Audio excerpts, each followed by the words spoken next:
With a staggering GDP exceeding $3 trillion, India ranks as the world's largest democracy and the fifth largest economy, trailing only behind Germany, Japan, China, and the United States. Very soon, India is going to surpass Japan and Germany and become the third largest economy in the world. We all know this. But what does it take for a nation to emerge as a true global powerhouse? It's a question that doesn't have an easy answer. India's influence extends far beyond its geographical borders. It extends to US, it extends to Europe, it extends to Africa, to Asia, and to Latin America.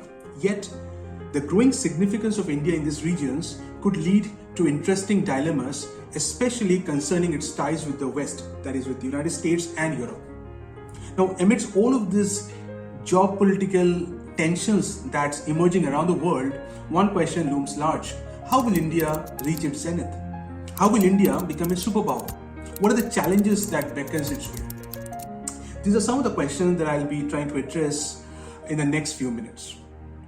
To start with, the balancing acts and alliances. Let's see, these are section 1. India's growing influence in regions like the global south brings us to a crucial point: the challenging dilemmas it faces, particularly regarding its relationships with the Western world, including the United States, Canada, and Europe. India's blossoming partnerships in this region sometimes clash with its long-standing relationships in the West. It's like juggling multiple balls in the air, each representing a unique set of expectations and interests. Just look at the Israel-Palestine conflict. Historically, India had supported Palestine, but now it is supporting Israel. This is due to the changing geopolitical landscape. So how does India navigate this complex web of diplomatic relationships? Can it strike a balance between its growing influence in the global south and the demands of its Western partners? Here's where things get interesting. India's rise isn't just about economic might, it's about diplomacy, strategy, and the delicate art of maintaining multiple alliances. India's silence regarding Russia's actions in Ukraine didn't go unnoticed. While Western powers, including the US and the European Union, voiced their concerns, India quietly boosted its imports of discounted Russian oil.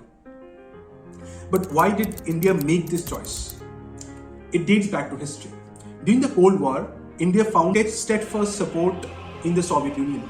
At that time, its relationship with the Western world, especially the United States, was more distant. The Soviet Union not only provided India with political and material support, but also supplied it with essential security resources, including Russian arms and ammunition. In fact, nearly 70% of India's military resources and arms were sourced from Russia. Fast forward to today, bilateral trade between Russia and India has reached a record $45 billion. It's a significant number, no doubt. But when you compare it to India's trade with the United States, which exceeded $190 billion, it becomes clear where India's largest trading partner lies, and that is US. The United States has been actively working to deepen its economic and trading relationship with India, urging it to consider its long-term interests. But this poses an interesting dilemma for India. As the world becomes increasingly polarized, can India maintain its stance of non-alignment, or will it be forced to pick sides?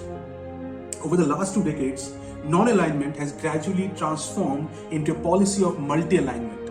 India now seeks partnerships with various nations and groups that advance its national interest, primarily economic transformation.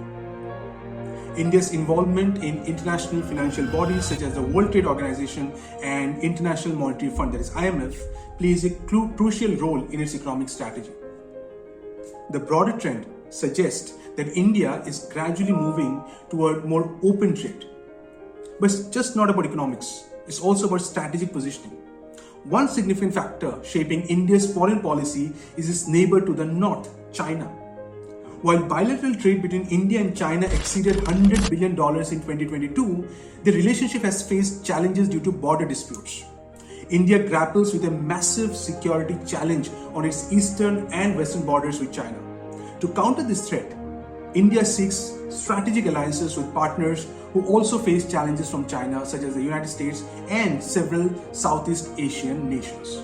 And this brings me to the second part, that is India's China challenge. China's influence in expanding across the globe, and India, situated right in its backyard, faces a critical task: finding equilibrium. How does a nation like India navigate this intricate web of power dynamics? India's answer lies in forging strategic partnerships with countries that share similar concerns about China's rise. It positions itself as a vital strategic buffer, not just for its own interest, but also for Southeast Asia and the world. Southeast Asian nations like Singapore, Philippines, Vietnam, and Malaysia desire India's partnership. They see it as a beacon of stability in a region marked by complexity. But they're also cautious. Why this caution, you may wonder?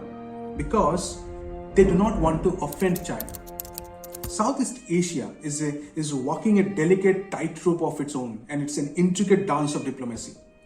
So another question is, why is this balance so crucial to Southeast Asia's stability, and what makes India's role in this scenario so fascinating?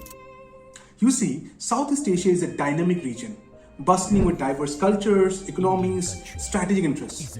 It's a place where global powers converge and every move carries significant implications. China's rise in Southeast Asia has been nothing short of remarkable. Its economic influence, infrastructure projects, strategic maneuvering have made it a dominant player in the region. This brings us to India's role, a counterbalance, a strategic ally, and a bridge. India understands the concerns of Southeast Asian nations when it comes to China. It offers stability without pushing these nations into a corner. But maintaining this equilibrium is a complex act of diplomacy.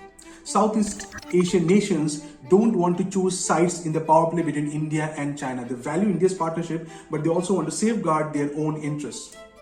As India grapples with this China challenge, it understands the value of being a reasonable global actor. It seeks to create partnerships that foster stability and growth, not just for itself, but for the entire region. So what's next for India as it continues to balance its interests, navigate the China challenge, and emerge as a global power?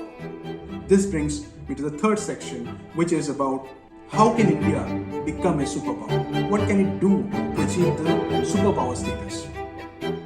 As we witness India's economic flourishing, we are left to ponder about its future.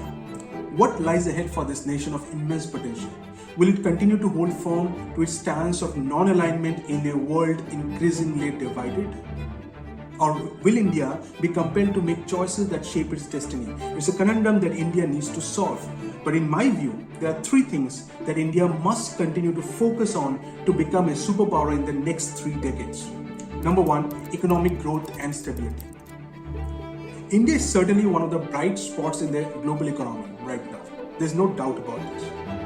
India's growth rate is the highest among the major economies in the world. Its inflation and fiscal deficit are quite under control.